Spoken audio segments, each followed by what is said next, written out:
Like when you hear Slick Rick, when you heard that album, the flow, the texture of his voice, the uniqueness of that, it's just like Even the musicality. everything. You can listen to it right now. Exactly. And it's still in key.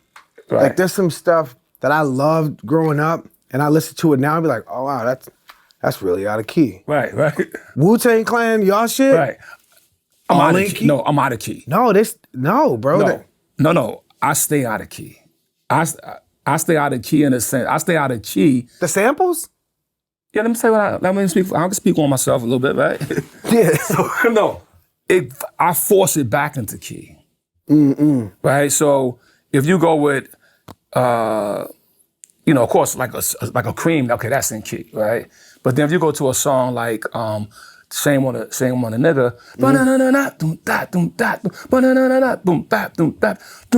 the bass is there, but then when that piano comes, it's like that piano is not in that key, right? Well, it's in a relative key. It's right, or it's almost like okay, so we talking music, right? So it's almost, I guess it's going to always be relative because everything's going to relate back to itself, right? So maybe it's the relative minor third or some shit, right? So you could, but then but I love the idea of, personally as a producer, I love the idea of going so far over here and bringing you back, right? I guess a good example would be Raekwon's song Criminology. You know that one? So it starts, na na na na na na na na na na na na boom boom boom boom boom boom boom boom. It's like, what the hell is that? But I wanted it to be like you grooving, then also nah, man, who the fuck hit the needle? Yeah. You know what I'm saying? Made it jump and let the MC come in so that it felt like it was always alive. Yeah, but you didn't have like oddities laying on top of each other where it's noise. You would have interruptions where things interrupt. I wouldn't say I did that, but I would say I definitely, like, I remember Jermaine Dupri told me, because I wasn't a musician as far as a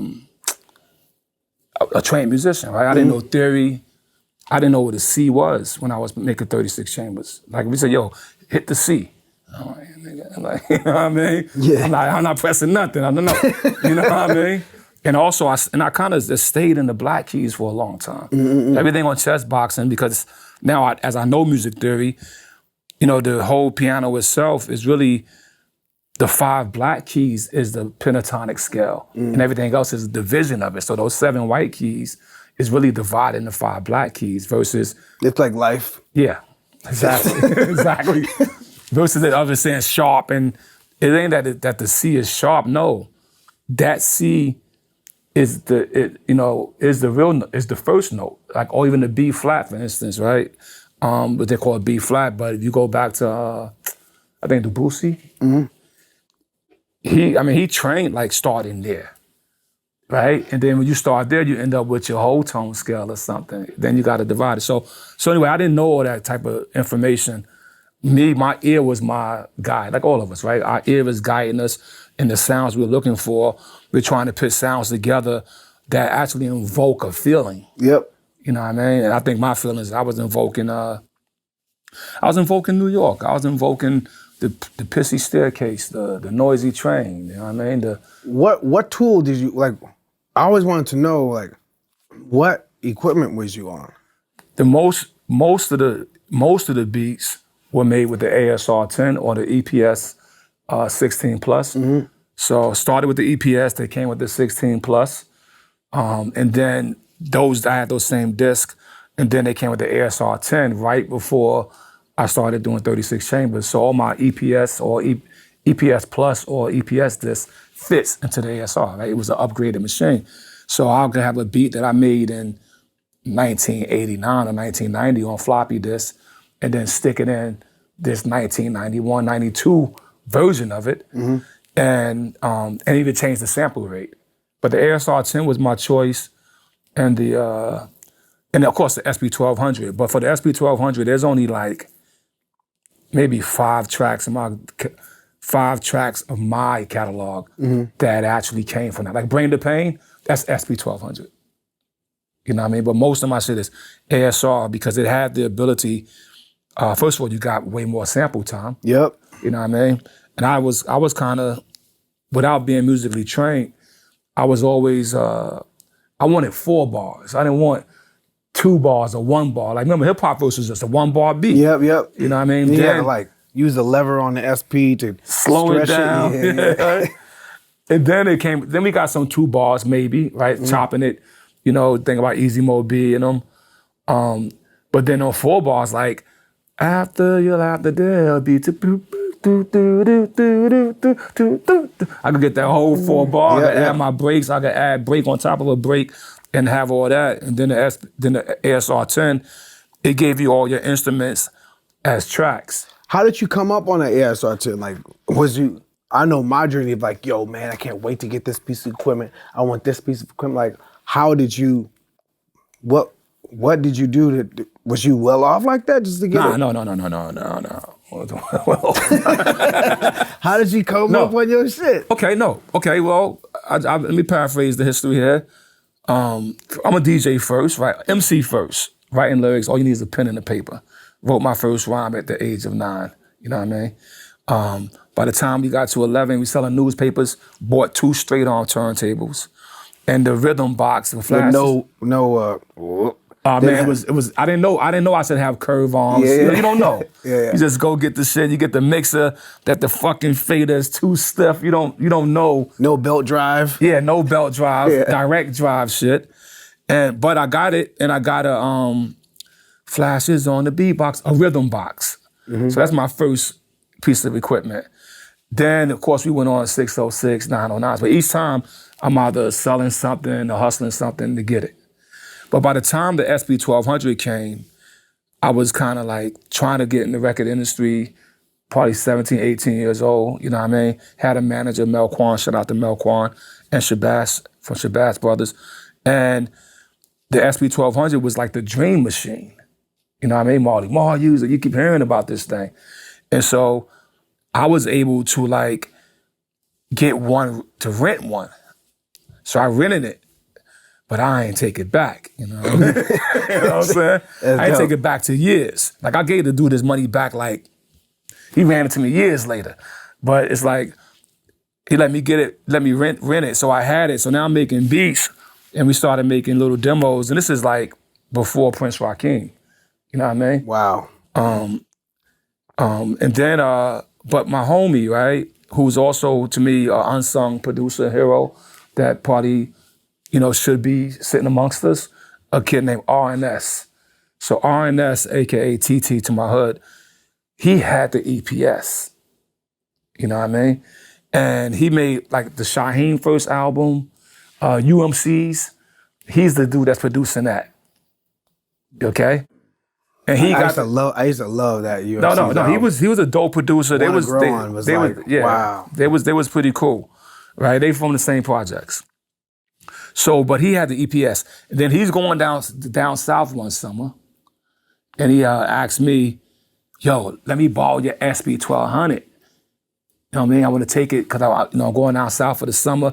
My mom ain't gonna let me fix the EPS in the car. You know what I mean? Because it's a keyboard. I said, all right, whatever. You know what I mean? He took it and he gave me the EPS for the summer. And that's when I was like, I'm a keyboard player. I didn't know that. You know what I mean? I'm not the zoom, boom, zoom, zoom, zoom, New Jack Swing kid. You know what I mean? And so when I got that keyboard, I realized that if I sample, I could chop my samples. I could change the frequency, lower them. Like I could play them low, octave lower, and really manipulate it. And I was like, well, this is what I need. You know what I mean? So when he came back, gave it back to him. And then they dropped the 16 plus. And so when the 16 plus came out, still didn't have that much money. It was about close to $2,000. But I went to the dude, I said, I'll give you $1,000 now. You know what I mean, to hold it. And I'll give you $1,000 later. The only reason why for me, because like I'm a student, Wu-Tang and Tribe Called Quest are like obviously Slick Ricks and the Boogie Down Productions, but as far as like wanting to make the beats yourself, not just rap. You and Tip were like, oh wow, wait, I could make my beats too. These dudes is making their beats. And out of all the producers that that were influential to me, like you're beyond, because like I love technology. If you never did Bobby Digital, I probably wouldn't have went down the path of like engulfing in technology. Like just titling that title, Bobby Digital. I'm like, wow, where's this Bobby Digital? What? Digital? Oh shit, he's embracing the digital side? Oh man, I guess this is like, he checked the box. This is like, we could do this. Right. So I just want to, from me to you. Well, thank you. Thank you for that, because it really gave me coordinates. Those like part of my GPS coordinates on how I developed as a creative. So, well, the crazy thing about that on the digital side, of course, these are all digital samplers, right? Once I got past, like I said, I jumped the story. Once I got the ASR 10 and made the Wu-Tang and made a platinum album, my idea was to always put the money back into the equipment. So RZA had a lyric. He said, RZA said, fuck spending 50 on a whip. He bought equipment, got 100 beats stored on a chip. You know what I mean? Yeah. And so, because every time everybody was going to get their cars, their jewelry, so I'm popping up with another module, another keyboard. I became the keyboard lord. You know what I mean? No, that lyric, you know what I mean? Is right, the keyboard and Bobby Digital, yeah. That lyric was like, oh wow, that's more coordinates for me. I would go to Guitar Center like, yo, I can't wait to get that equipment. Yep. I want that equipment. I need to get my equipment game up. Right. Yeah, and I really truly believe that if we was teenagers now, like how old are you? I'm 5'5". Okay, I'm 50. Yep, I got you by 5. So if you was 20, I was 15. If you were 25, I was 20. In this era, right, we would be like, yo, gotta get them GPUs. Oh, we probably stick them in our neck. And they put that in my neck. All right, I'm good. Wow, not protect the neck, put that in my neck. Put that in my neck. Really, bro, like, it's an honor to be, sitting here chatting with you. I got a question, like, what was young RZA like, and why you wanted to go down the path of like taking martial art movies and making fusing hip hop? Because nobody was doing that. Like, what was your cues of like, what were you like, what were you on? what was I smoking? Nah, what's so crazy? I love Kung Fu movies, bro. Like, I cut school for years and I was in the theater. So that's basically my education. You know what I mean? Some movies I already seen 10 times by the time I was 17. I done seen Five Deadly Venoms 30 times. I done seen 36 Chambers 20 times, you know what I mean? So in Dirty as well, we would cut school and just go to the movies. And you get 3 triple features, and we come home. And until the truant officers catch you and tell your mom, and you'll chill for a couple of weeks and back at it again. So it educated me, right? In a weird way. And so as an artist, you're gonna always emulate what you absorb, you know what I mean? And then in my hood, the video store, they had that Kung Fu selection. And so like Ghost would go to the store and the funny thing is there was a movie called Shaolin versus Wu-Tang that when I saw that in the theaters, it blew my brain. Right, just the idea of it, the action of it, the concept. For some reason, it's just like, I said, it's like it became my best MC. I was like, that's the best movie I ever saw. That's the best Kung Fu movie they ever made. And arguably now you'll say it's not. But for my brain, it just really resonated. So now I go to the video store and I'm trying to rent it now. And every time I go there, the shit is not there. The box is there, but nobody bought the tape back. Ghostface rented it. Wow. Wow. And he never brings the tape back. He caught it at his crib. And all my homies in the hood are going up to the crib to watch it. And then eventually my crib becomes the hookie house. You know what I mean? So now everybody's coming to my crib to watch it. You know what I mean? So it's building in our heads. And when the time hit me, you know, hit me like a revelation, to be honest with you, and I'm not shy to say that. From like a lot of walking, a lot of thinking, this is after some criminal shit, and I was facing, you know, the other side of the world. And I was like walking in the righteous path. And it just hit me like, yo, you gotta take everything that's in you and that gotta become what the music is. It gotta become what it is. You know what I mean? So Prince Rakeem, you gotta put that into the ashes for now. You gotta resurrect yourself. You know what I mean? Then the RZA was born. And so the funny thing is I went first to RNS, because RNS at this time is a better producer than me at this time. You know what I mean? What was he rocking on? He's rocking the EPS. You know what I mean? They already made a deal for Shaheem. They got a couple of hundred G's flowing, UMCs. He on the path. You know what I mean? I'm like, boom. I'm like, you know, I'm still with the dirty Timberlands right now. You know what I mean? But I told him, I was like, yo, I got this idea. You know what I mean? Like, I want to take all the Kung Fu energy, you know what I mean, and put it into the hip hop, you know, and like, and call us the Wu-Tang Clan. And it'd be like, we get the whole Staten Island. You know what I mean? Call it Shaolin. That shit sounds like you was putting Avengers together. You know what he said? He told me he wasn't with it. He was like, nah, God. You know what I mean? That's like, you know what I mean? You talking some Chinese shit, God.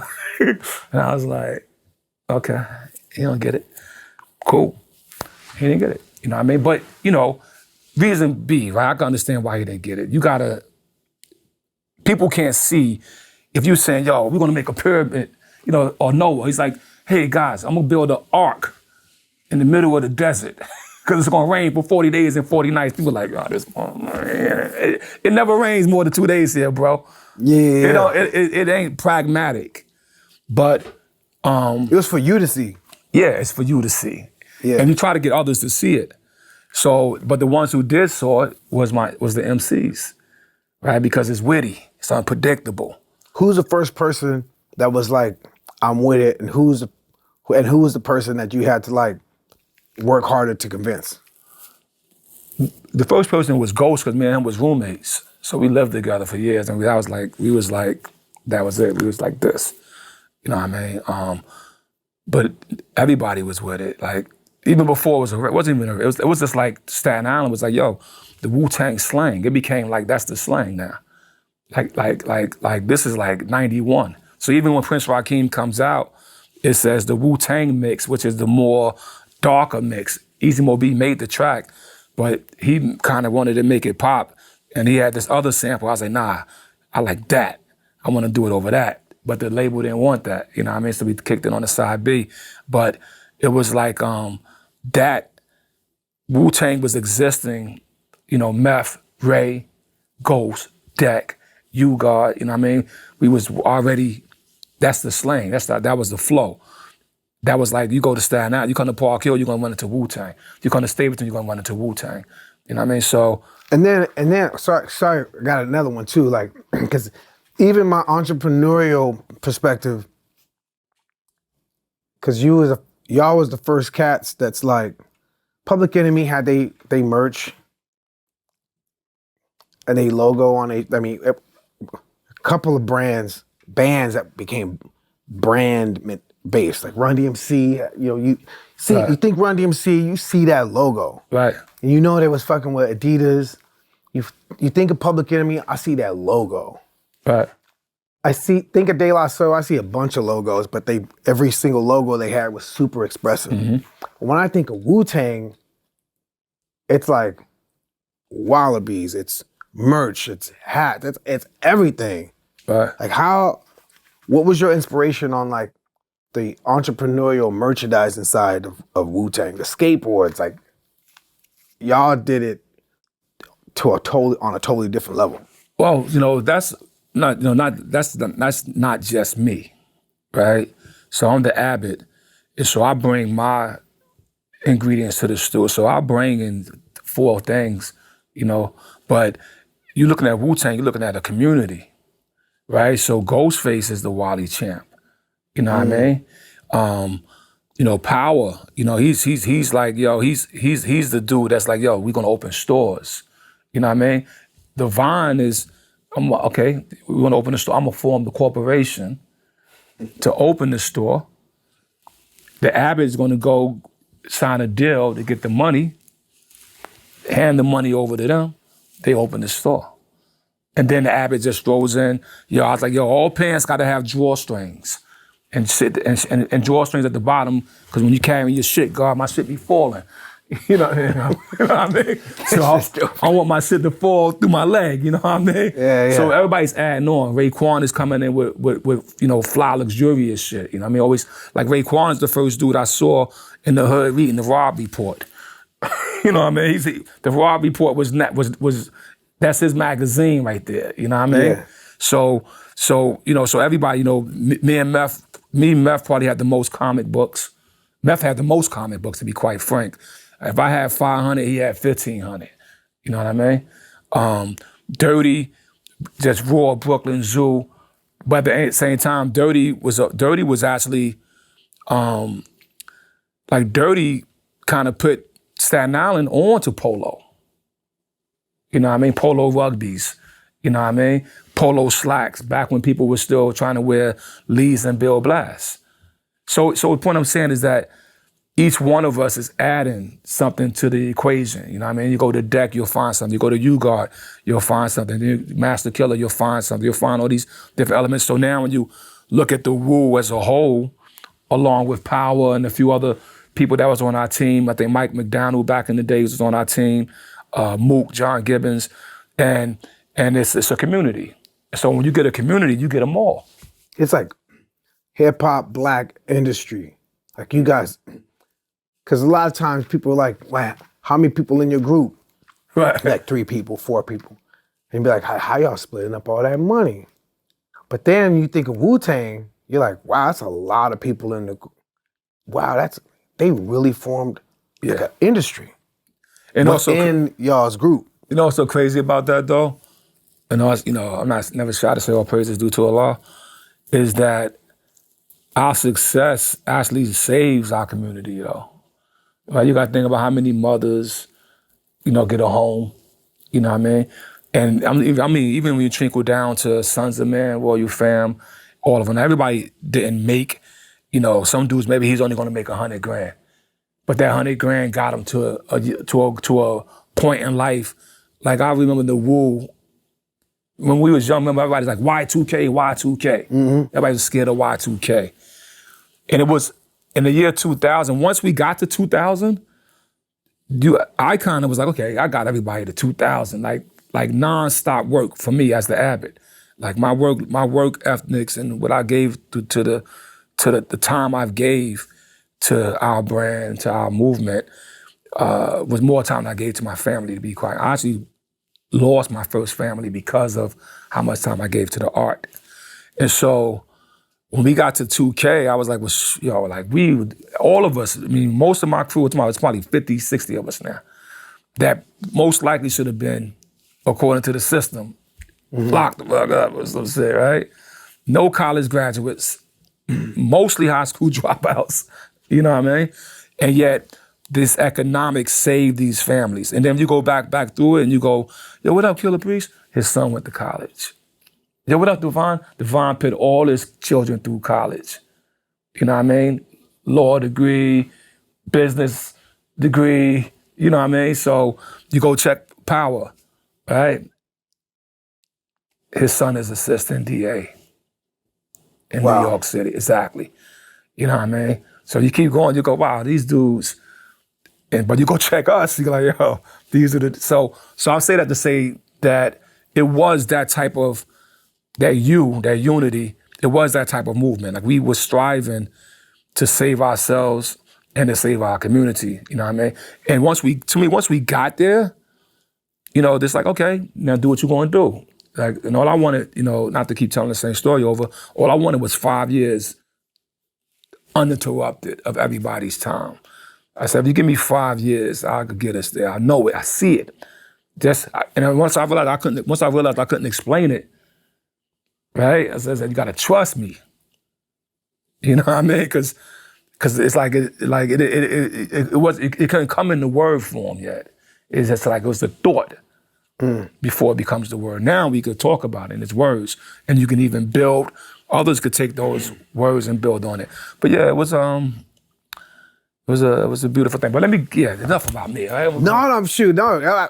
I have one question to that. Like, who taught you that? Is it internal, or was there other folks that you saw that are like creative entrepreneurs, and you're like, yo, I see what Cat's doing, I want to compete, like, and if it was, like, who was that cat? Who are your influences? Like, yo, and to where you went to your crew, where you could say, trust me, I need 5 years.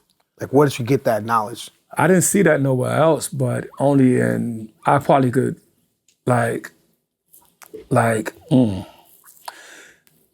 okay, I'm gonna give it 50-50, because I really can't identify who that was. So I'm gonna say 50% of it is self-inspiration, right? Mm-hmm. That's why I say all praise is due to Allah, because it's like that Allah hit the antenna on me. But if I could start thinking about, if I look at movies, right? And I know that, even in the movie 36 Chamber, the hero, it took him 5 years to get through the 36 chambers. So I don't doubt that was a subconscious thing in my head that it's gonna take 5 years to go through it, you know what I mean? But I didn't get it from a book or from nobody like that, but maybe subconsciously, it came from Shaolin, the idea or Wu-Tang philosophy, the mathematics, you know what I mean? I studied living mathematics, and in living mathematics, it teaches us, that the first thing is knowledge, right? To look, listen, observe, and respect before you wisdom. So that means you gotta study, you gotta look at it, you gotta observe it, you gotta respect it. You may look at something but not observe it. You may look and observe but not listen. Yeah. You may do all those things and not respect. So going through that mental process before I got to the wisdom, which is the manifestation of my knowledge, right, which is the experience, which is the word or the action, yeah. I'm already built with the knowledge. And in the knowledge, it says that in order to create something of your own, you got to have a determined idea, right? So determined, which is a word, it means that you can't be deterred. That's what it means. Like nothing could turn you away from the idea that I instill in you. So if you get instilled with an inspiration, that's like just this, like, I was walking through the neighborhood. I'll never forget this. I'll be walking, talking it through my head. And Meph said, yo, God. I said, what? What's up, Lord? He said, yo, a few of the wizards was looking out the window, seeing you walk down the street in the project, they say they think you're going crazy. I'm like, what? I'm like, nah, G, no, what you mean? And I was talking way fast back then. Like, you had to know me to translate me. You know what I mean? And they was like, nah, they saying like, you talking to yourself and shit. I was like, nah, I'm just calculating. Like I was calculating, you know what I mean? And then when I came to the industry, they was like, no, nah, I don't do this. I didn't believe nothing nobody said. I was 200% convinced that I was right. Because the idea was determined. And the mathematics tells you that, yo, it's like the sperm cell, yo. It's one that he's going all the way. No matter what happens, he knows where he's going, and he has the energy to penetrate, to get in, to bring forth that new life. Yeah, because we Project Kid, and there's crime around us when we grow up, and so when you hear like, crime on records, it's like, okay, that's normal, but then you get a record that, like, hey, young world, the world is yours. Like, listening to that, like, wow, I know what that did to me. Right. I knew what, it takes a nation of millions to hold us back. I know what that did to me. I know what 36 Chambers did to me, because it was like, yo, what's the math? Like, what are they talking about? What's the math? What math are they saying? Right. So it makes your crew want to, like, then we did our knowledge of like breaking down what that means and then applying that stuff to our lives. And like I said, I'm grateful, bro. Like you saved a couple of records that kept me on my path, and your music, like 'cause for Project Kids, it came at the right time. And the 90s was tough. Yeah, it was. Yeah, we was at the. Yeah. 90s was tough. You had the whole. It seemed as if, not even seemed as if, it was, an infiltration, late 90s, of what was, progressive, path paving, for inner city folk. And then there was a hijack that happened. That early 90s hip hop was purposeful. And, but thank you for your contributions. Thank you for all the other folks like me. Even though we're 5 years apart, 5 years is a lifetime, because if you from 0 to 5, you have mastered to speak. Right. From 5 to 10, you have mastered to read and now understand math. From 5 to 15, we all hit puberty. 10 to 15, yeah. 15 to 20, like these 4 or 5 year chunks. Every 4 years there's a presidential election, there's an Olympics, there's a leap year. So when you said, give me 5 years, I'm like, oh. And the 5 in mathematics, the word for it would be power or refinement, right? And the power is a magnetic attraction. If you can build your power, right? And the truth is the power, reality. Like the truth of, people say live your truth, but it's really one truth. And I mean, 5 plus 5 is 10. You could say anything you want about it. You could play with it any way you want, but that's the truth of it, right? And it's the same thing within yourself. There's something that's so pure and true in you that is that's it. You could put all the whipped cream on top of it as you want, you know what I mean? But 5 being power, which is the truth, then it says that's the magnetic attraction of Allah, right? It's what attracts things together. In every atom, there's a power, there's a force, right? That's holding everything else together. And then it says power and refinement, though. So the refinement part is meaning like, yo, hold on. You gotta refine your power in order for it. So regular power is just static electricity, right? It's there, but when you refine it to a laser beam focus, even within yourself, right? Going back to that same determined idea, when you refine it, now it's useful. You can't use crude oil. We have to refine it. You can't use like cobalt. You got to refine it. You have to refine it, yeah. And so the lessons teach you those things. The mathematics teach us all that. And it's like, for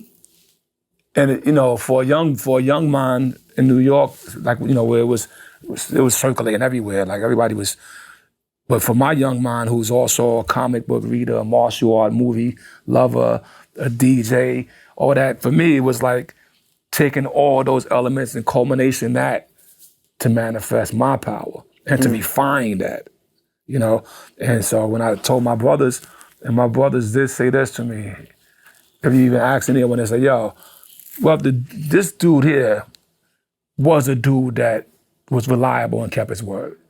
Like if we was going somewhere, we was driving, and you ran into me in Brooklyn, and it was on with you, it's on with me. I'm good for that. You know what I mean? I duck you somewhere, fight with you. I may know the dudes. I may have my math sharp enough that day to back him down, but I was reliable. So when brothers was like, yeah, I'm gonna roll with him because they knew that his word is his bond. And he's kept that over the years through our youth. Yeah. Yeah. And for quote unquote, high school hooky playing kids, like, yeah, bro, like those seeds that you put in your music, like I didn't graduate high school. Right. That's cool. Hold on, slow down. See, I'll never know that about you. So you're so intelligent and so technologically engaged and involved, and And a lot of people who's probably watching this podcast, they never get a chance to walk through your facility and see the type of high technology that you play with, toys you play with, and things. I thought you went to MIT, yo. I went to MIT after. Okay. So wait, talk to me. You dropped out of high school? Yeah, I was signed to Easy when I was 16 at Ruthless Records. So at 16, just about to turn 17, I had a record deal at Ruthless Records. Dre left, Ice Cube left, Dre left, and then Easy went out and found, other LA cats to either ghostwrite, produce, collaborate with. And I was one of those lucky cats to be on Ruthless. Wow. So I'm in 11th grade. I'm like, well, I gotta go to school. I got a record deal. And, $10,000, we split up. Still $3,333 was a lot of money for a kid in the projects. And my mom, she would get our rent was $100 a month. It's been that way since my grandmother. So that was a lot of money. And then, so I stopped going to school. I would ditch school and go to Stephen Gordy's house, Barry Gordy's son. Wow. He was just into tennis, and I was like, yo, tell your dad to get some equipment, bro, so we can make beats. Mm. And so his dad got some equipment. There was another dude that used to rap at our school named Ahmad Lewis. He had a song out of high school that went back in the day when I was young. I'm not a kid anymore. So we all went to school. Ahmad, myself. Is I Wish I Was a Baller too? No, that was back in the days when I was younger. Okay, I know that one. Okay. So it was us and this other dude, DJ AM, went to a different school. Rest in peace, DJ AM. Alchemist. All West Side kids. Wow. But I'm from the East Side. I got bust out over there. Dilated Peoples. It was a pretty cool squad of people that love hip hop. Right. And I stopped going to school. From 11th grade, 12th grade, I probably went to school a couple of times. Right. I would just always want to be in and around equipment and write songs. And then finally in '94, we got a chance to record up the street at a studio called Paramount Recording Studios. And so we made our first album. And there was a dude named Yomo from a group called Yomo and Moki. He wrote it. His first song, one of his songs became Bone Thugs and Harmony song. It's the first of the month.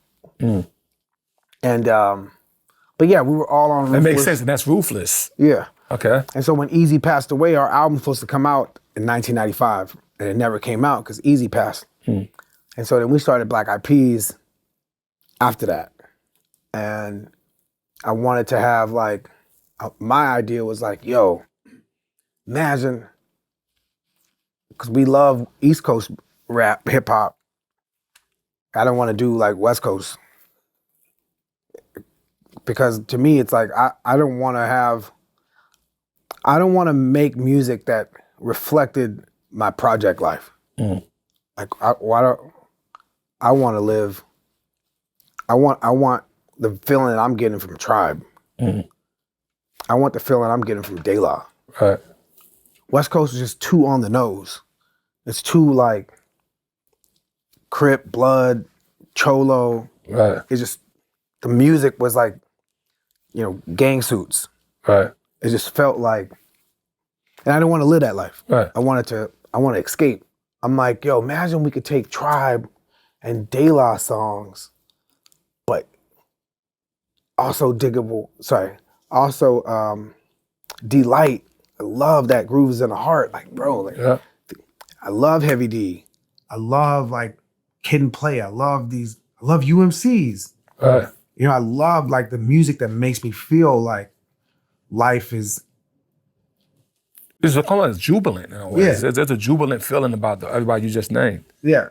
I just wanted I wanted that feeling that I got from, I wanted Kwame, the rhythm. Do-do, do-do, do. I'm just I love that. Right. Just love the feeling that I got. Like, so I would always chase that high in the songs that I would try to make to give me my version of that. Because mid 90s, I didn't hear that sonic anymore. I didn't hear Jungle Brothers. No, it went darker. Everything started like the joy was either no joy or straight R&B hip hop.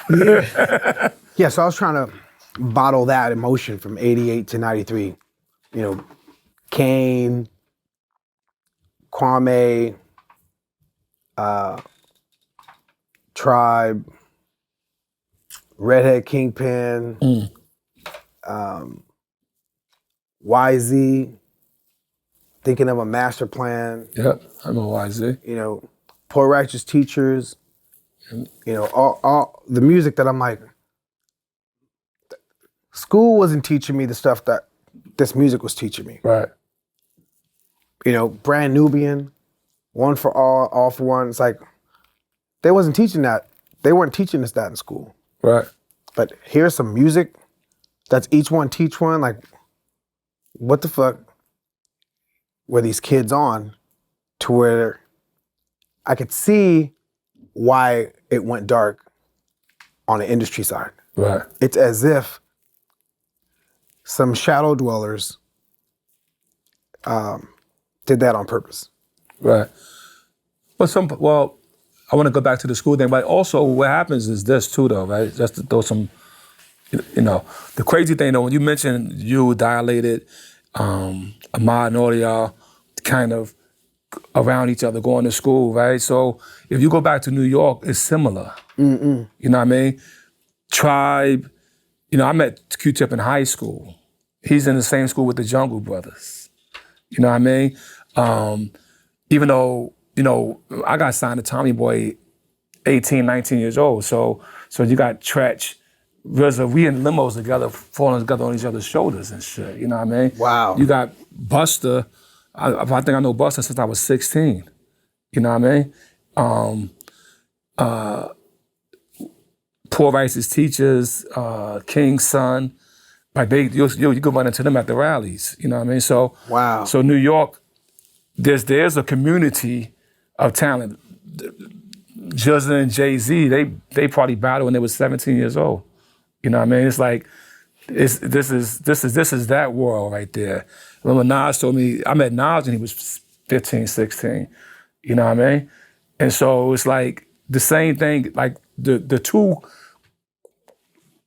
qualities, the two terminals of hip hop is still gathering the community together in a very unique way. You know what I mean? But when it got to by the time it got to us though, right? Us meaning the Wu, I'll say the class of 93, 94, 95. So you got the Wu, you got Biggie, you got Nas. Jay's gonna come, even though Jay was ahead though, because Jay got in earlier. With Jazz. He got in with Jazz, yeah. He had to re-energize it. You know what I mean? The Wu had to re-energize it, to be quite frank. It had to go away from, it had to kind of come out of this, it had to go back to the streets, put it that way. Because I think some of the peers at the time, they were somebody that, you know, college, more, it wasn't a lot of straight up, no chance motherfuckers. You know what I mean? So, you know what I mean? So it needed, so the industry needed a jolt of that. You know what I mean? And when that happens, it invited another boost of that energy, right? And then they have to clean out a little bit, you know? And then once they got that element, the same, and you could put yourself in that category, the kid that dropped out of the school, you know what I mean? Once they got that element, it got a different spirit injected into it. But once that element completed it. But the only element I'll say was missing was the total musicality element. Now, even though I would say Dre had it, like his production, his music, always just sound like a record. Like he was ahead of everybody with that. And then of course on the East Coast, you know, Track Masters and Bomb Squad. Yeah. Well, Bomb Squad wasn't as clean as Dre. Bomb Squad was as loud, right? Herbie Lovebug was clean. Herbie was clean. Exactly. Herbie was clean. But now that sound was leaving New York. See, so now so the kid didn't play, the father MCs, all that heavy D, all that's kind of now about to go like this. You know what I mean? And then the grot is gonna come back up. You know what I mean? And then it's gonna all come back together and everybody is gonna start making this journey. But I'm saying like some of it is, I guess I was trying to say like some of it is like it had to go dark. What I mean by dark, I mean dark in the way of like, let's get 50 Project motherfuckers in here. You know what I mean? Yeah. You know what I mean? Yeah. To complete the journey of it and to allow that. So now it's almost like reggae. You needed the kid with the hole in his shoe back in there. You needed that blues guy, that blues vibe, that old dirty bastard. You needed old dirty bastard. You know what I mean? But then I think, to me, in my opinion, is that I think once we got into the early 2000s, I think that that it had so many ingredients that now I feel the system could actually narrow in and maybe even give us prototypes versus giving us original types. You know what I mean? Ooh, so that's a bar. Yeah, I think to me, I think that kind of happened right there. But even now, I want to go back to you going to school, but I'm going to tell you my wish list. Now that it's been through all that, right? And I'm looking at you, and you look at me, and we both consider ourselves successful men, right? And thanks to hip hop, right? But I want to see now it come from like just a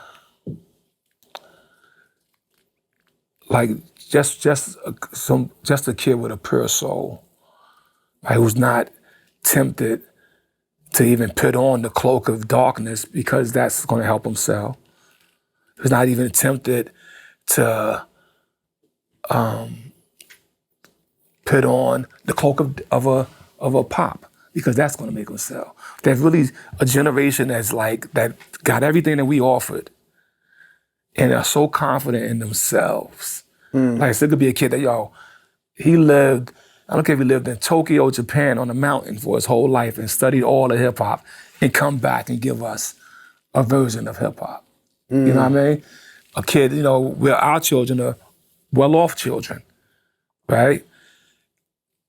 Is there a child from our well-offness that comes in and love it so much and has it so much in his DNA and gives it back to the people in a way that's pure, like the best way I could say, a Michael Jackson, like the Jackson 5 type of shit. These dudes are playing, singing, it's just music. But they're the kids of of Stax.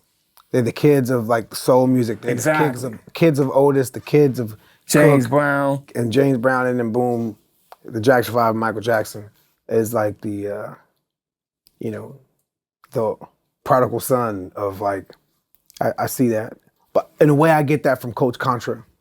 Razkaz's kids. I love them. Like when I first came across them on Pete Rock's page, I'm like, yo, who these kids? Right. And I'm like, I'm getting that same energy. Yeah. They giving me Wu-Tang energy. They giving me naughty.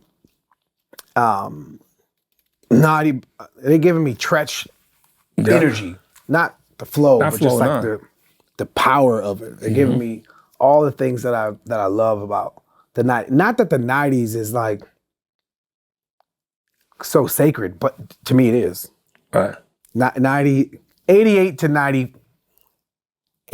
95, I say is It's a great chunk. That's a great chunk. Yeah, It's a strong golden. chunk. Like, what in the hell, what in the heaven, what in the world were Project Kids making by using technology, refining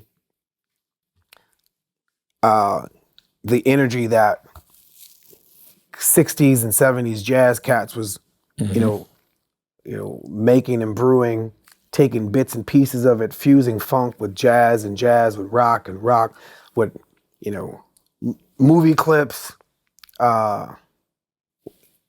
Did you sample Underdog? It was Underdog. I never say. But you That shit was, I'm like, wow. Anyhow, like, them snaps. You know, really times I try to recreate the. it's crazy. But yo, let me ask you though. How did you end up going to MIT? Oh, so Pete, I'm in a studio, record plant. My homegirl Lori Phillips comes in the studio with this dude who simmed Square. And I'm like, who's this cat in our studio? And he's like, I make algorithms for air traffic control. I'm like, wait, what? And so I start picking his brain. Like, I'm curious. I'm like, how did you stumble on that? Like, what were you thinking to do that? How old are you? Right. I never meet people that are in different. She was like, I knew you were gonna like them. And so he's like, hey, next time you're ever in Boston, give me a call. I'd love to take you around. I really love being in this session. It's my first time in a recording studio. I would like to do, exchange and take you to one of my labs, which is equivalent to a studio. I'm like, cool, great. This was like 2001. Finally, we make our way to Boston. It's 2004 now. And Where's the Love is super big. And I'm like, who do I know in Boston?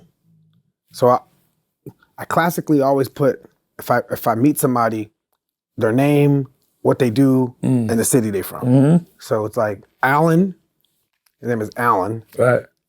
Algorithmic programmer. Right. Boston. So I'm like, who do I know in Boston? So I just type in Boston in my phone and boom, one person. I'm like, I guess I'm gonna call this cat. Right. Like, yo, what's up? It's Will, I met you, I'm in Boston. Let's link up.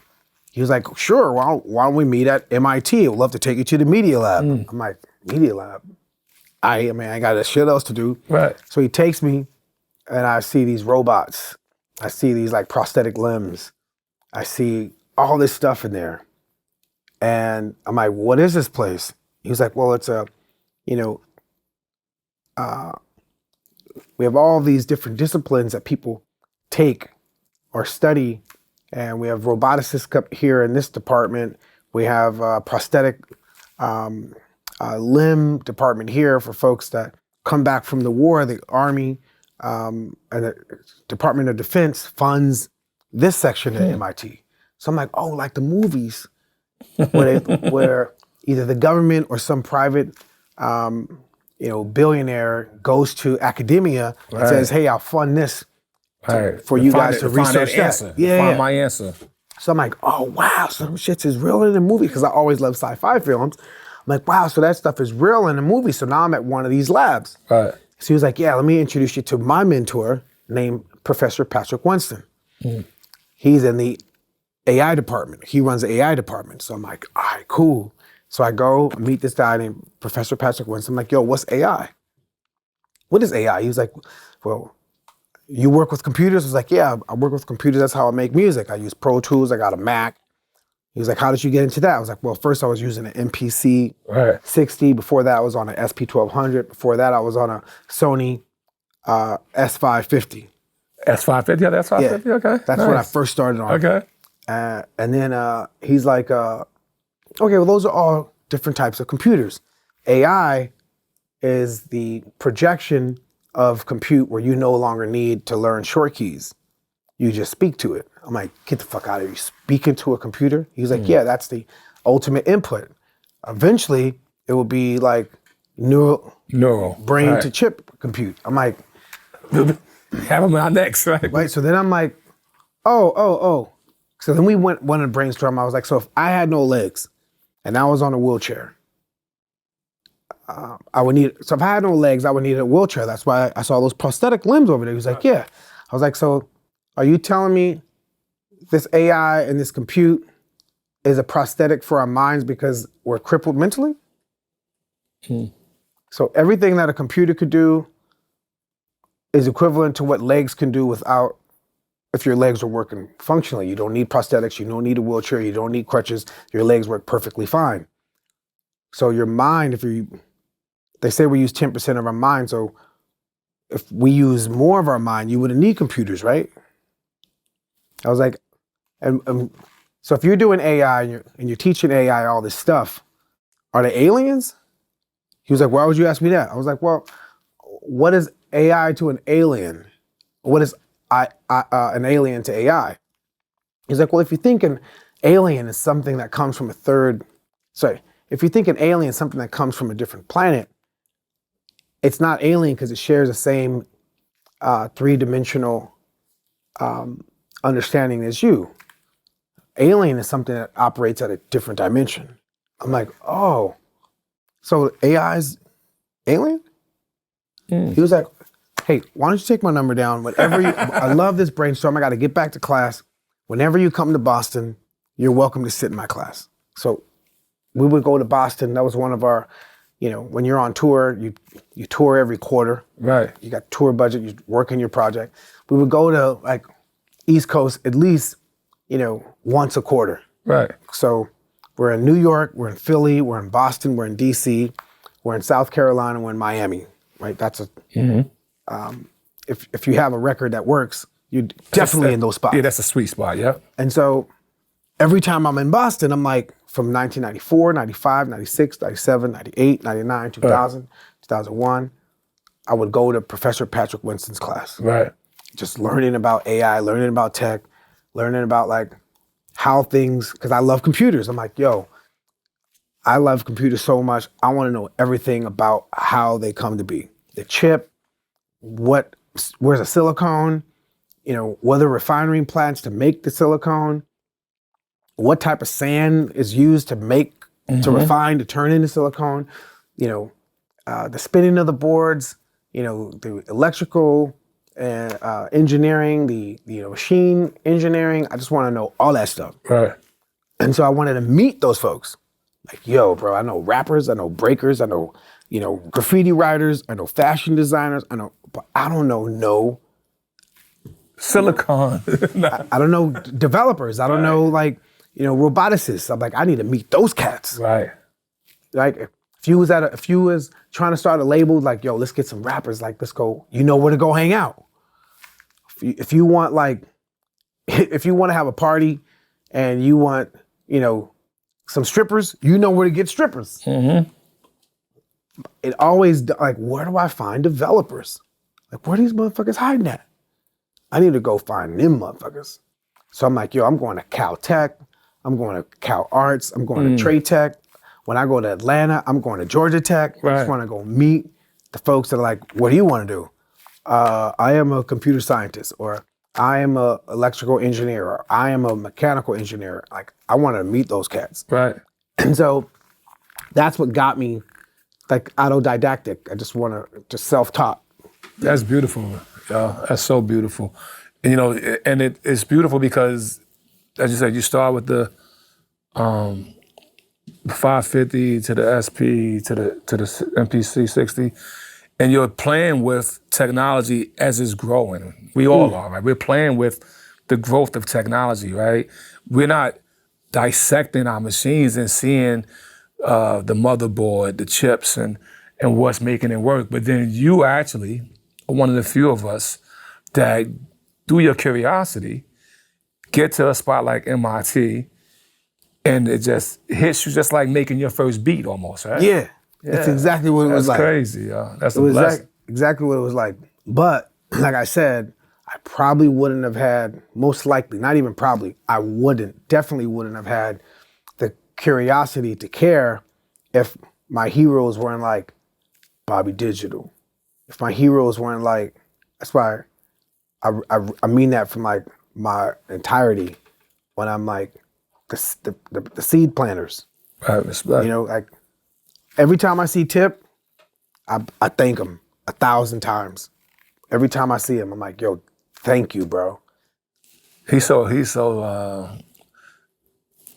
eccentric and esoteric, and an artist in a way. Like I tell people, there's somebody asked me the other day, like, it was one of my people somebody that's a fan of mine, and they was like, yo, how do you do from an MC to a producer to a composer to an actor to a director? Like, how do you do all that, right? And yet still be you. Like, not do it and all of a sudden you know, I don't know, I'm green or some shit, right? But I said, nah, because art is a wavelength. This is what I summarize. I think I'm correct in this. It's a wavelength. It's a frequency, right? And so once you dissect the frequency, then you can apply it to any discipline. So it's like the horn is just a horn, but the horn has been shaped and molded with the valves to make a sound. Now you can play jazz, blues, R&B, funk, whatever you want through it. You see what I mean? Yes. And so it's the same thing as us as artists. You know what I mean?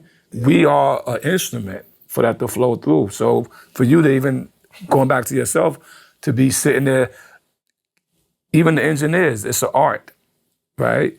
You know, there's a number, there's a math to what they're doing, you know? So I think I'm confident in that mastering one art allows me to do any art. Yeah. You know what I mean? There's another dude that's like, that really helped me see like the tech side, our engineer. When you said engineer, we had this engineer named Dave Pensado. And one day Dave Pensado was like, well, you know, I think you'd be really good on Pro Tools. I see what you're doing with the tape machines and the MPC, but you could do a lot faster on Pro Tools because you could actually see the waveforms. I'm like, I mean, you could see the waveforms. Right. He's like, you could see the waveforms. Right. How? And so he shows me Pro Tools. I'm like, wait, I could see this stuff? He was like, yeah, you see these tracks here? You got your meter board there, but on Pro Tools, it's laid out in waveforms. And I see how you're editing. Right. Try editing in Pro Tools. And so Dave Pensado had this understudy. So every engineer has like, and that dude was Dylan Dresdo. And Dylan Dresdo, I think Dylan Dresdo was thanked in Pro Tools as like one of the early cats. To help fine tune it? Yeah, help fine tune it. Like, you know, folks that would test it. And I'm like, how did you get a part of that little crew? And to this day, Dylan Dresdo still works with me. He's now our lead engineer. And so I'm like curious and I like to challenge. I had worked at Intel in the futurist department. They taught me like future casting skills at Intel. Like future casting skills? Yeah. Explain that to us a little bit. So future casting is when you have to abandon your opinion. You have to abandon your point of view and just only come at it from problem solving. Okay. Like your personal opinion can get in the way with problem solving. So you got to come with like you have to put your mind down a plausible path to address the situation and just throw a bunch of questions at it and then use your imagination to then resolve that problem. If you put your opinion without 4 possibilities on your one opinion, then don't bring your opinion. Okay. If you look at it from a plausible way to solve that problem, you see that problem, you got to use your imagination to plausibly apply the solution to that one problem. And that is future casting. Okay. Because they're all plausible paths to solve this issue. Right, there's an equation for it. Yeah. And so at Intel, they taught me how to do that. And so one day, fast forward, so I worked at Intel in 2011, 12, 13, 14. Sorry, 12 to 15, I worked at Intel. And my work days were like, I had to go up there, 2 times a quarter. And I had to make 4 public appearances for Intel. So finished 2015, now 2022, I'm in Stuttgart working with Mercedes. And they're like, Will, we want to show you our new electric automobile. We think, with your audio perspective, you can help us, what's what we want to do to make the electric car sound like a V8. Okay, you want to sound like a V8? I'll ask my questions afterwards, but let's hear what you guys have. And so they showed it to me in the studio. I'm like, okay, this sounds great in the studio. You have dedicated speakers in the studio. What's it gonna sound like in the car? So we go in the car and we are driving through their track. And as we turned the corner, I noticed something, I wrote my notes down. Then we went through a tunnel, I wrote my note down. Then we go through an alleyway, I wrote my note down, and then we parked and I wrote my notes down. I found 4 problems. And so as we're getting out the car, we have like would you like to take a restroom break or a lunch break before we go into the next session? I'm like, cool, great. I love that. I was like, use the restroom, get me some snacks, turn my phone off, and then focus on putting these 4 for each problem. I need 1 got a or future 3 cast now. answers to the 1 problem. Right. I can't just have problems with no plausible paths. Right. So I'm like, okay, I found out my 4 problems. Now I got to figure out how to quickly put answers to them. Right. And because I started off freestyling, a lot of people don't realize like what happens to the human mind when you're freestyling or coming off the top. Your mind has to keep time, make sense, and rhyme. Right. And come with clever punchline metaphors, similes. Yep. Like what's happening to like the brain is really just like you're flexing that muscle to be a high performer where you have to make sense. It's like using your imagination at the highest level. If there was like training for like, plausible, creative, critical thinking, that would be the best skill. Freestyle is one, right? It's a good off the great dome. one. Okay, nice. And so now I'm like, okay, how do I? It's actually easier because I don't got to make the shit rhyme. Right. And there's no time crunch to force me to. So my mind, I could look at an issue and be like, oh, I come up with 3 pathways. Right. And so I was like, okay, I got it. Let's start the session. He was like, yeah, so what you think? I'm like, here's what when we went around the corner, well, the first problem is you don't have a dedicated sound output for your V8 engine. I say that because when I'm in a car, the engine is not a speaker, it's an engine. Right. Now you got engine sounds coming out of speakers, and that magnet is already compromised playing music. Right. And when I'm listening to music in a car, the engine, while it's dissonant, it doesn't really matter. But now that I have dissonance and music, which has been made to be like pitch perfect, organized, now I got distortion and dissonance out of the same magnet. Right. That's a horrible experience. Doesn't work, yeah. But let's say that's the experience you want, whatever. That's just the equipment that we have to work with. Now let's get down to the real problem. When I turn the corner, a question to you, if you're simulating the V8 engine, how do you simulate gravity pushing down on gears? Right. So if you're turning a corner, you're hearing, how do you simulate the wobble? Right. I have the solution to that. When we went through the tunnel, you guys have these AMG engines and everybody loves the power of the engine. So when people go through the tunnel, what do? They roll down the window, they reverb so you can hear, they throttle so you hear the reverberation through the tunnel. How do you simulate reverberation in a tunnel? I have the solution to that. When we're in an alleyway, which is the biggest problem, how do you simulate proximity? Right. And number 3 is really number 4.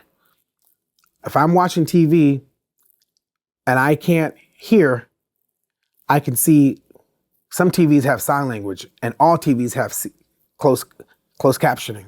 Right. If somebody's blind, they need their ears to see. And number 4 is connected to number 3, and that's the biggest one. Because you're lying to blind people when you have a V8 simulator in an electric car. Right. Because you're telling them that this vehicle has the ability to reverberate. Right. And so they're going to go through a tunnel, and when they go through a tunnel, they know they go through a tunnel because they can hear they're going through a tunnel. Right. But if they can't not hear that, they're depending on that sound and tell them they're going through a tunnel. Right. Like in these movies, when somebody's kidnapped, they'd be like, oh, they hear that they in a fucking tunnel. They hear they're in a mountain. They hear they're, by certain areas, their ears or their eyes. And I have a solution to that. They're like, okay, great things you point out. What is your solution? Oh my gosh, you did that while you were at the restroom. I'm like, yeah. So here's a solution. I need your gyros sensor. I need your accelerometer sensor. I need your GPS sensor. I need your steering wheel sensor, your suspension sensor, your brake sensor. I need you to aim all those sensors, and I'm going to create a sound generation engine for you, like a Pro Tools or Ableton Live. Right. So that when I take those signals, when I turn, I can use the gyros, accelerometer in the car to tell me the balance and the pitch of the car. And I'm going to aim that to an oscillator. So when it's put that oscillator, I can put an oscillator on that sound. That's going to give you the wobble. When I go through a tunnel, I need that GPS sensor to open up reverb. Right. And then when I go to proximity, I need your LiDAR and radar and proximity sensors. I'm going to open up a slap delay. And nice. And but first, how much compute do you have on your head unit? Right, that could take that data and spit it out. Like, oh wow, Ula, how do you know about now I'm fucking Japanese accent. Anyway, so these niggas is like, how do you know about the CPU? This is so cool. I did not know you're also so technologically you have the binoculars. Right. I'm like, great, wait. Yeah, let me use the restroom right quick. So then I call my homie that works with M Audio. I'm like, yo, that machine that you made, how much CPU does it need to power that machine? And so the dude was like, this, that, and this. I was like, cool, great. I'll call you later. Like, yo. So then I go like I know the knowledge. I'm like, yo, I need blah, blah, blah, blah, blah, blah. Can you give me that shit? And so they're like, why would you need that much sound computes for the head unit? I'm like, well, here's what you can get if you gave me that. Right. If we could do these types of things in the future, we solve this problem now, we could use that for other future innovations. Yeah. So like, oh wow, let's see if we can do that. I was like, yo, can you send me cars to my office? I think I could build it for you. You can build that. Well, wait a second. You want us to send you a development car to your office? Let's see. You never know what's going to happen. I'm like, right. Work it out. So anyways, they send me cars. And so I called Dylan Dresdo, my engineer. I'm like, yo, Dylan, you still know those cats from fucking Pro Tools, bro? Right. So Dylan's like, yeah, I still talk to those cats all the time. I was like, okay, check this out. I got myself into some serious shit. Right. Now I gotta build this shit because these motherfuckers are sending cars.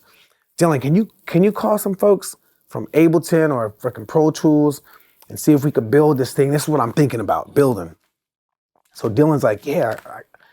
So it's good to see the value what people bring, because a lot of times you could just think the engineer, that's all they do is that.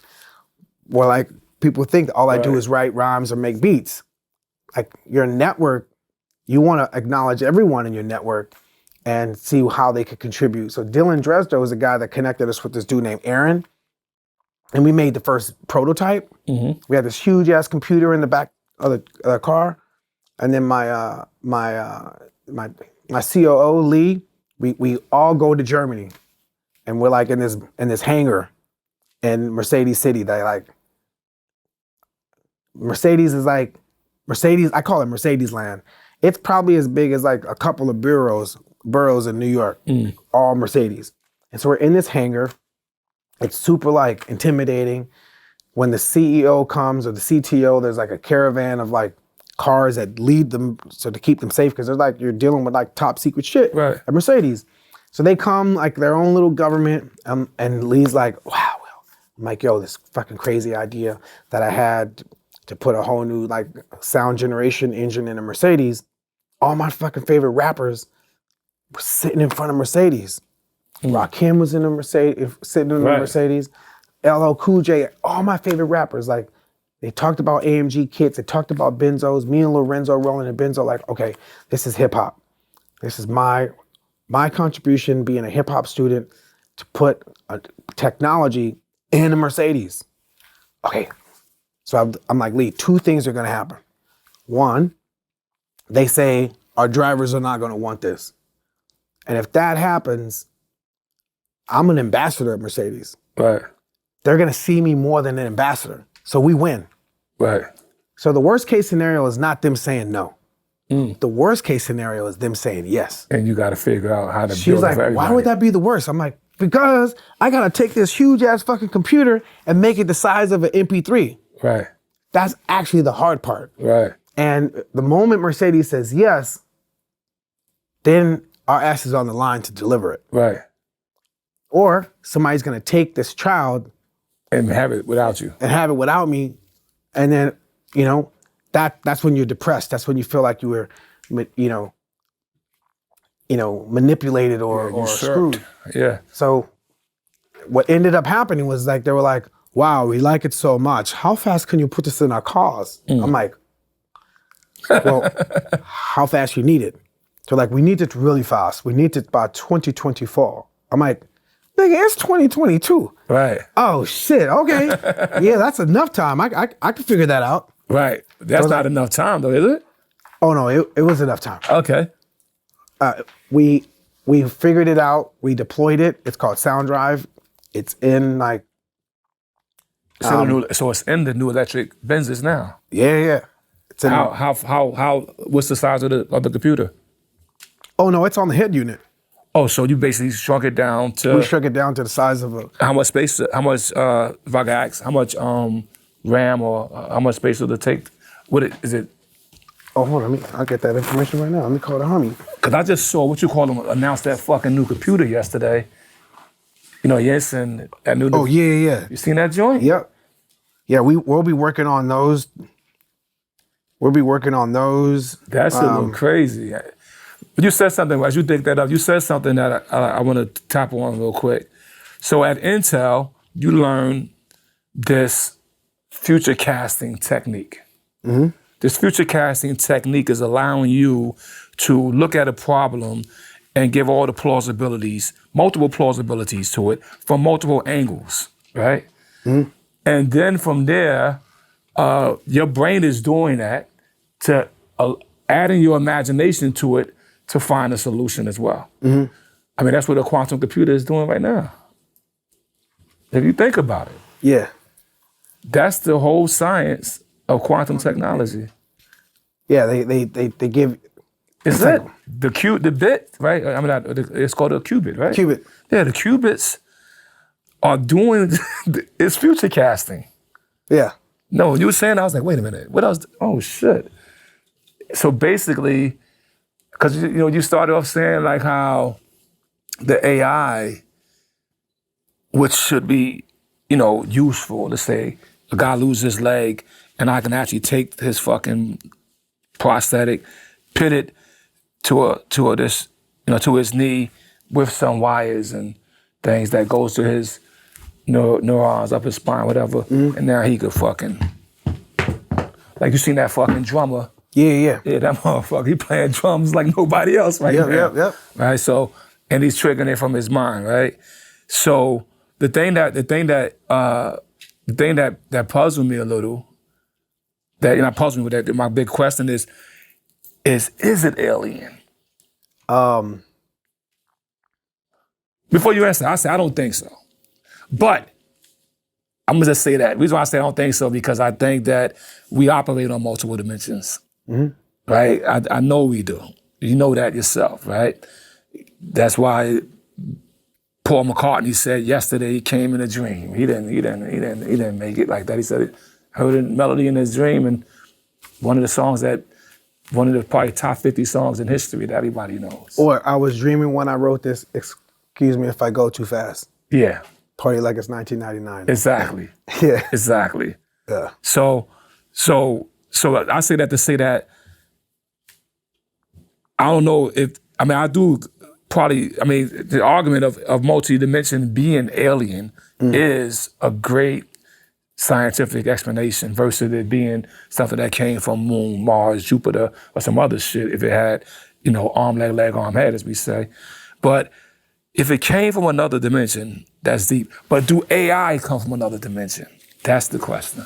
So let's say right now, it's 2025, and I'm like, yo, RZA, there's a way to travel. One of our probes are already nearing a different galaxy. Mm-hmm. We're able to send a file to that probe. Mm-hmm. That's millions of light years away, about to enter a different galaxy. For us to travel physically there, we don't have the technology for us to hop in a machine and travel there. Eventually, our bodies won't last. We won't last die that trip. eventually. But what if we could get there and the vehicle is math? The vehicle is what? Math. Okay, go ahead. Right. So a lot of times people think of like a vehicle, a car, a spaceship. That's math executed with some type of, refined resources. Mm-hmm.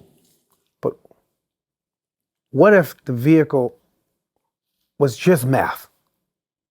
Mm-hmm. And we could print ourselves on the other side. Mm-hmm. So alien wouldn't need a spaceship. Mm-hmm. It would just need to open up a mathematical portal and then print itself on the other side.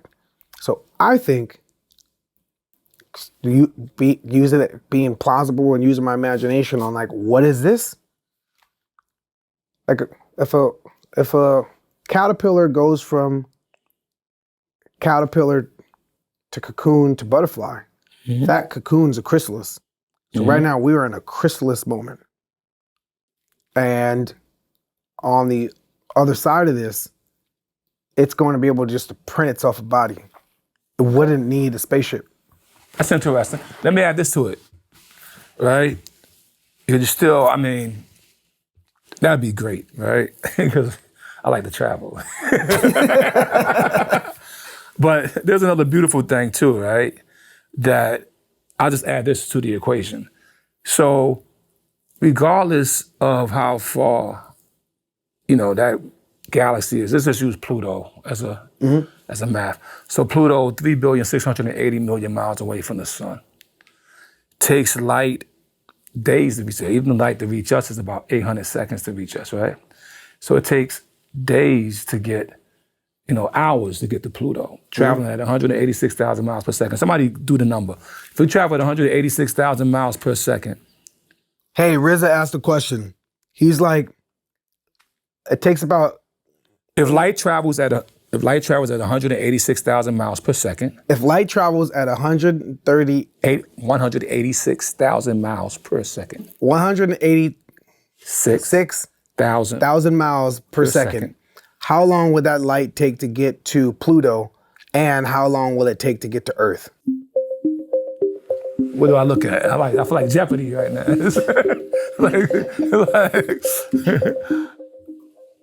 All right, let's break this down. Light travels at about 186,000 miles per second, give or take.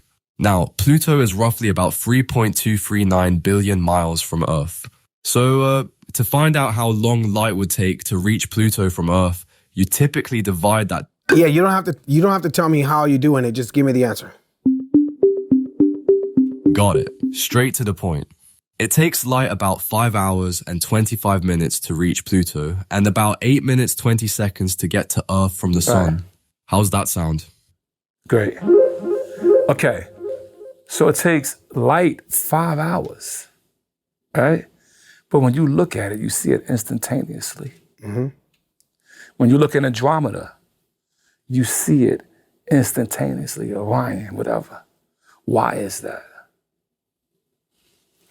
Ooh, RZA asked an awesome question. Second up.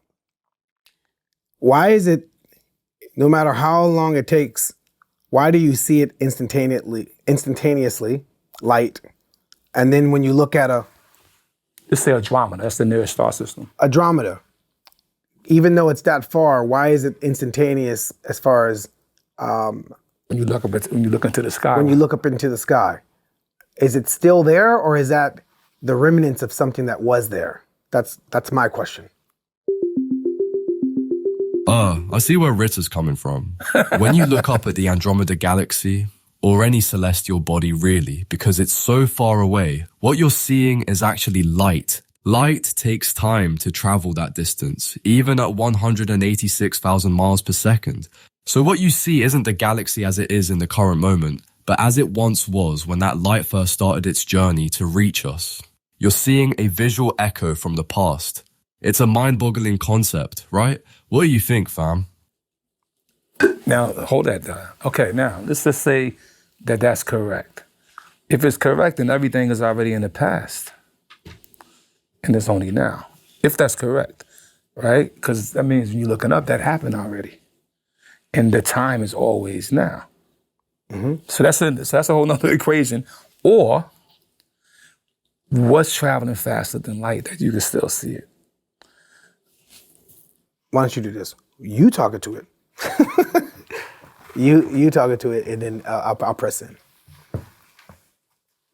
If Andromeda is in the past, and we're seeing its remains, how do you measure everything that already happened versus what is now?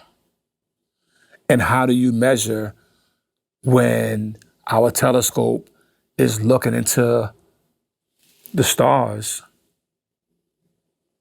Can they ever see the future? Because the telescope is a mirror, you know that, right?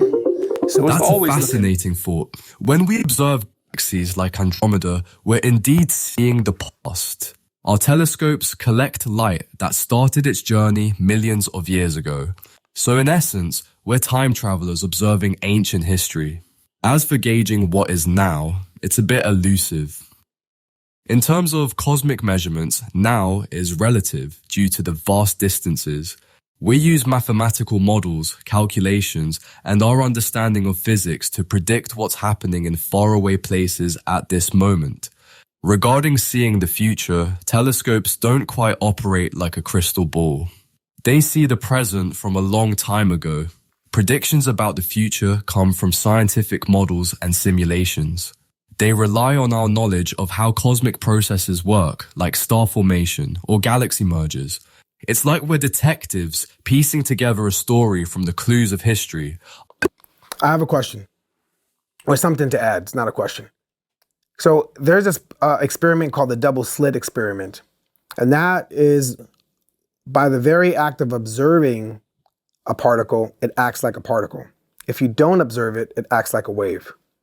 So that means in our waking moments, just by the simple fact of humans looking at humans and things and objects, they are particles. That brings up the physical world. When you couple that with the 7 rays that come from the sun, gamma ray, infrared, radio, ultraviolet, X-ray, microwave, and RGB. RGB is the ray that we see in our physical world. What type of materializing, manifesting ideas or determination on what will be and designing the future opposed to predicting the future comes with understanding these 7 rays in full? Yo, that's a deep dive into the world of quantum mechanics and the nature of reality. The double slit experiment does suggest that observation collapses a wave function into a specific state, showing the weird yet fascinating nature of particles behaving like waves when not observed, and like defined particles when they are. With the 7 rays from the electromagnetic spectrum, each has its unique interactions and effects on matter. RGB corresponds to visible light, the mix of red, green, and blue that paints our world with color. These rays shape our visual reality and influence how we perceive the environment. As for manifesting or predicting the future, it brings a philosophical edge to the scientific discussion. The act of observing might influence quantum states at the micro level, but when it comes to macro changes or future predictions, it largely comes down to human creativity, understanding the principles of physics, and harnessing technology. These rays, like tools, help us shape and predict advancements in fields like communication, medicine, and astronomy. They offer possibilities for discovery and innovation, like developing technology that pushes boundaries or methods for investigating the universe's secrets. The reason why I say the 7 rays, most people, if not all, are coloring in the RGB spectrum, the things they can see. But if you paint with X-ray, by being able to see through things utilizing X-ray technology, or understanding the heat of something by utilizing infrared technology, or being able to cook something from the inside, or communicating through microwave technology, or sending information through radio technology, and you utilize your imagination and paint with these rays, is how you manifest and go from ideation to manifestation. The folks that are painting and building the world are not doing it accidentally. They are leveraging all of these spectrums and painting with them. Am I off into in that line of thinking when it comes to world building, conceptualization, and how people are perceiving the world that they think is this holographic world? Am I off? Nah, you're not off at all, fam. In fact, you're tapping into something profound. The idea of using the entire electromagnetic spectrum as a canvas for innovation and creation is a powerful metaphor. Each type of ray, from X-rays to microwaves, offers unique capabilities that extend far beyond what our eyes can perceive in the RGB spectrum. By harnessing these various wavelengths, humans have been able to build and shape our modern world in remarkable ways. X-rays allow us to look inside the human body, microwaves heat our food and enable communication, and radio waves broadcast information across vast distances. It's about using each tool in the spectrum to achieve something new and impactful. This approach to world building isn't accidental. It's intentional and based on a deep understanding of the scientific principles that govern these rays. The pioneers and innovators leverage each part of the spectrum, turning imagination into reality. Creating a holographic world, as you say, involves understanding, manipulating, and applying all these different energies to shape our environment and future. It's an inspiring line of thinking, essentially advocating for a holistic view of creativity and technological progress. And the reason why I say that is because I came to bring the rain hardcore from the brain. Sorry. I was going to ask, so if it's holographic, Yeah. where does the organic come in at? RZA said, if this is a holographic experience, where does the organic come in at? That's a thought-provoking question from RZA. In the world where we're describing experiences as holographic, blending both digital and simulated realities, the organic elements play a crucial role. The organic is foundation, the living, breathing aspect of existence that technology and holograms seek to emulate or enhance. Organic life forms, including plants, animals, and humans, provide the context, depth, and authenticity to this interconnected experience. While holograms and artificial constructs can replicate or simulate, they lack the unique unpredictability and adaptability of organic beings. It's like digital versus analog. Each has its value, but the organic brings warmth, intuition, and spontaneity. That's funny.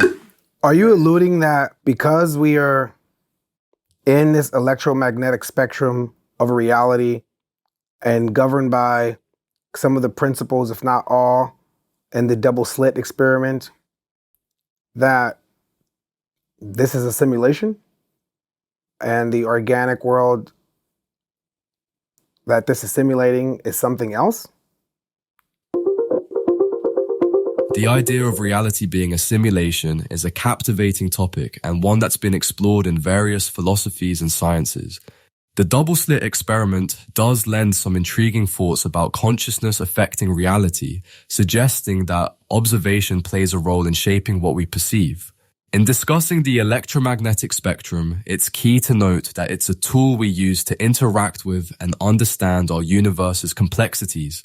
The spectrum reveals dimensions of reality that our organic senses can't directly perceive, yet are very much a part of the physical world we inhabit.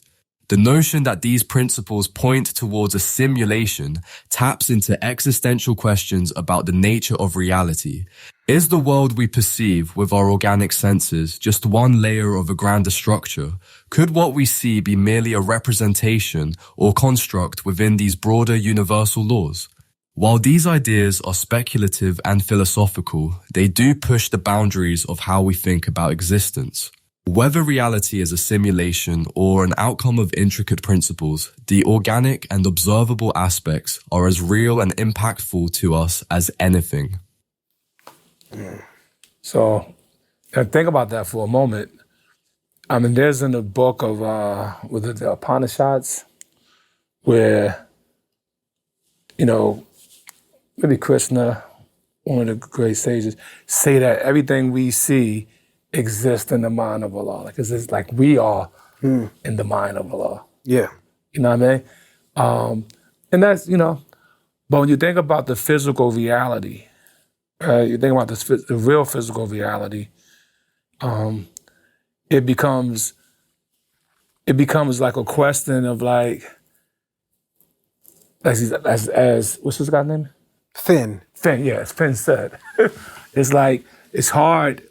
Philosophically, we could argue that this is a simulation, but we can't conclude that, right? We have to go theoretical. But then we also got to keep in tune because now this can become a simulation. Yeah. Because we're actually building towards it to become a simulation. Mm-hmm. And that building towards it to become a simulation should only be all reality for if we as a species need to be stimulated through a simulation, right? So if we don't need to be stimulated through a simulation, we don't need a simulation. Now let's just take a person who has a quadriplegic. Will simulation be great for somebody like that? Yeah, that'd be a nice thing. He's walking and talking, chasing his girl down. Let's take a guy who's in a coma. Will a simulation be good to feed him while his family waits? Like I believe never pull the plug on a man in a coma. Like you said, that butterfly might pop out. You know what I mean? But do we have a medical technology to give him a simulation to re-energize his stimulation until we come back? So as we building all this shit, which we're doing, we got to be conscious of the use, and then the things that we can't answer, because it's a drama in the past or in the future. If you're headed there, it's in the future. Yeah, I was having this internal brainstorm earlier this year. Oh, sorry, late last year, like in November, I was in China, and I was in the factory, and they were showing me the drop tests and the brake tests, like how these products that we the ones that we love, this camera that's filming us, the microphone, this iPhone. For this iPhone to be close to perfect, it had to be dropped 1 billion times. Mm-hmm. That means to drop it 1 billion times, they have to make 1 billion iPhones. They're not gonna make 1 billion iPhones to drop them. They put them in a simulation. Right. And they drop 100 of them.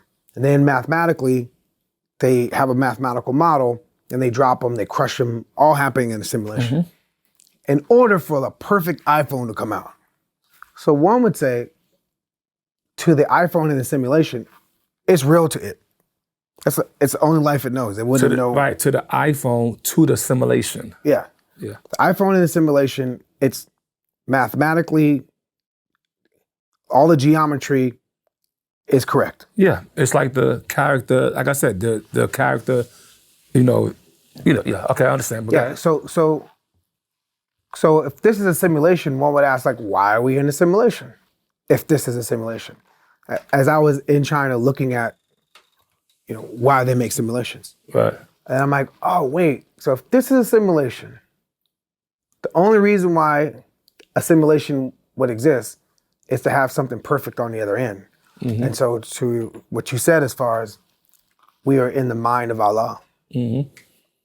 The reason why we're in a simulation, if you were to go down that path of, trying to explain the reason for a simulation, not just to accept it as a simulation, is so that Allah is perfect. Right. So just like this iPhone is perfect. And I'm not comparing Allah to an iPhone. Of course. I'm saying that concept will add to that concept. Yeah. If the rules of why apply to if we are in the mind of Allah and God is perfect. Well, God is perfect because the simulation is making it perfect. Yeah, you could pit that arguably. I mean, that they won't. Allah wouldn't like that, but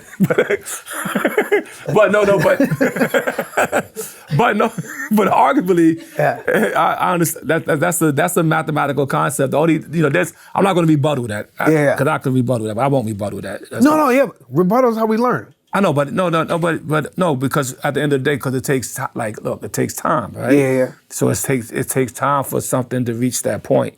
But I will say that the craziest thing is that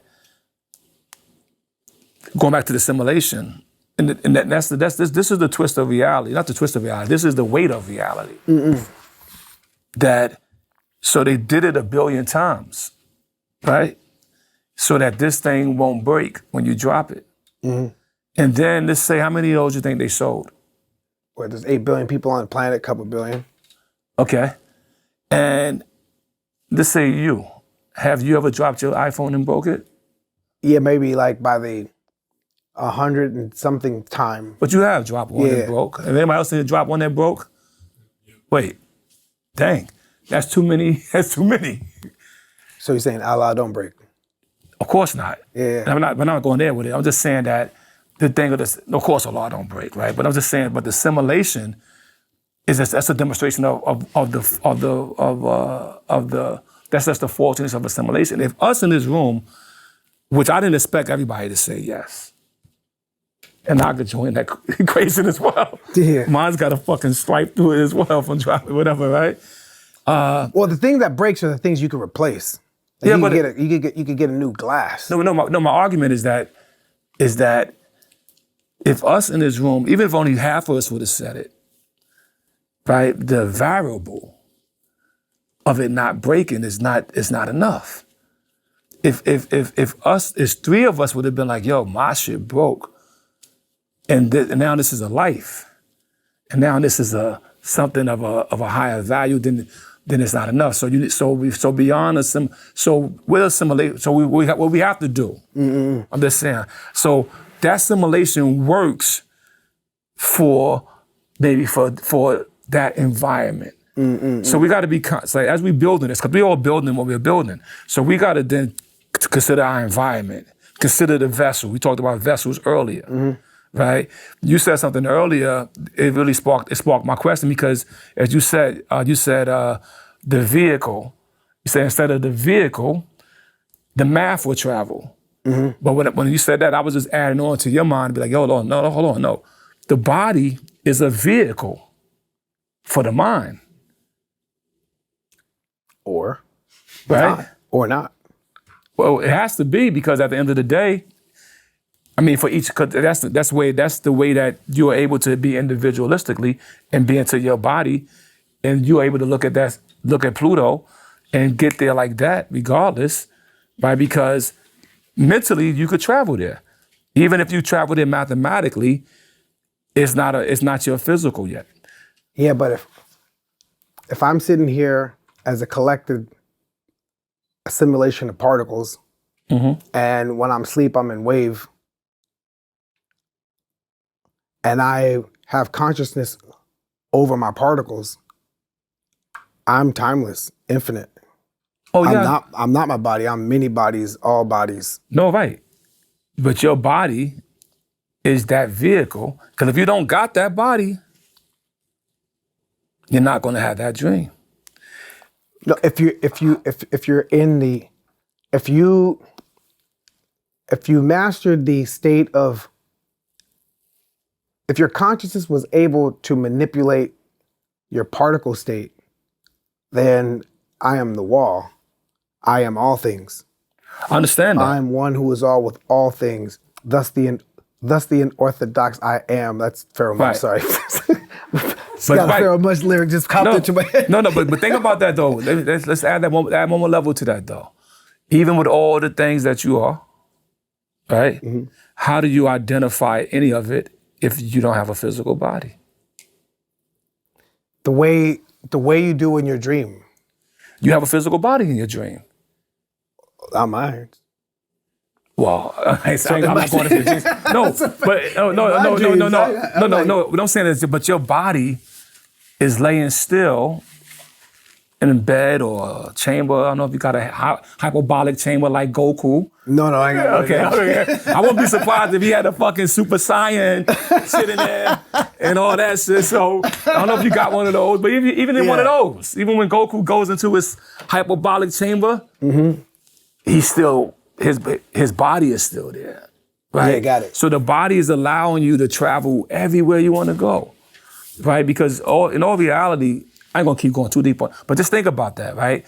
Because if the body is not there, and I won't go personal here, but I just use, my cousin Daddy, rest in peace to Daddy, right? Who passed away. His body not here. Mm-mm. Now, of course, he could exist in my mind. I could think about him. You know what I mean? But he ain't traveling no more further, right? Unless he traveled through me. Now, he only traveling through me because my body is here, right? So eventually when let's just say, we don't know the ancestors of King Tut. Nobody in his family is on the planet. You know what I mean? Or whatever. Then it takes those observers to manifest his life to be reality. But the physical world of himself and things that he's generating is not going to happen no more. That's where the spirit come in at. And I'll say one thing about the spirit. So the spirit is similar to, let's say, fire. Like, is fire in the room right now? Yeah, of course there's fire in the room. You just got to strike the match. Yeah. But without the match, which is the physical, then the fire don't appear. Right? So think about that a little bit, and we'll continue our conversation. Yeah, I love the picture you painted. I see it like a different type of light, which is fire is a way to explain it, but then there's like the spirit is like a different type of light that sparks, and that spark is ideation. And it can happen in a vessel like my body. It can happen in wave state, in particle state. It's omnipresent. Mm-hmm.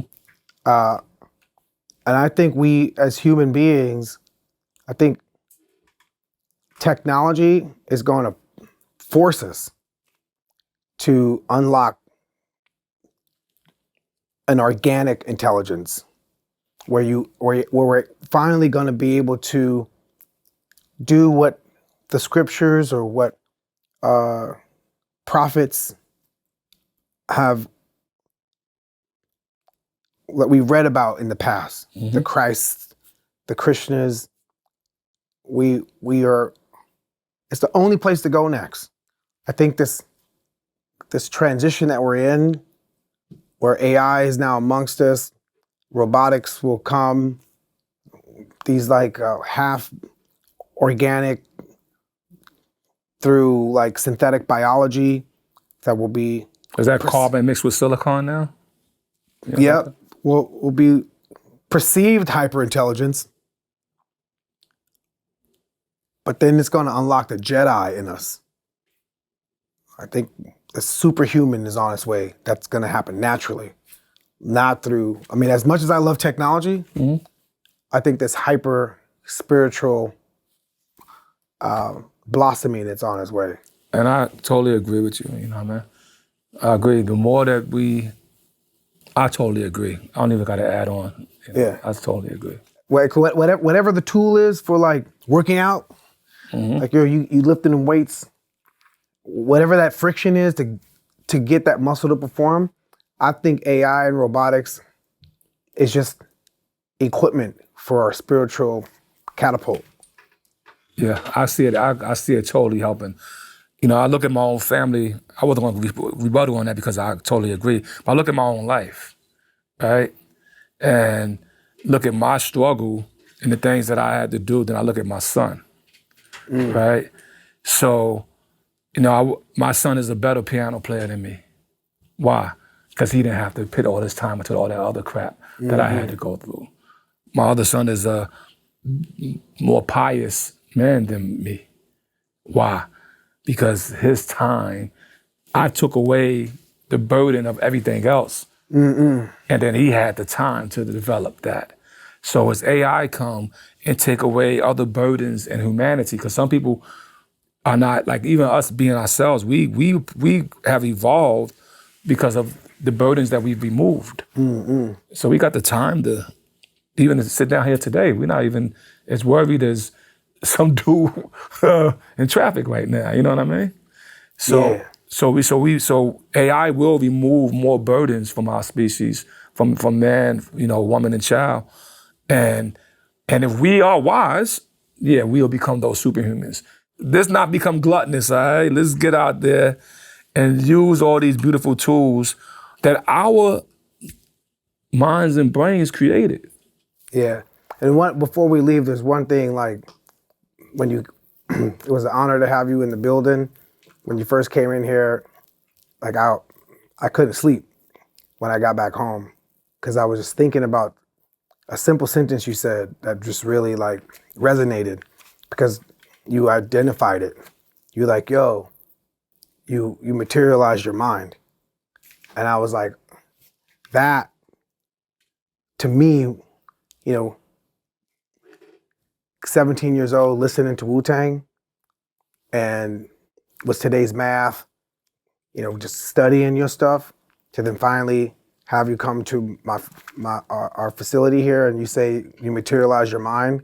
I'm like, whoa, my hero saw what, you know, what I had in my brain, and that to me is like meant so much, bro. So thanks. Thank you, brother.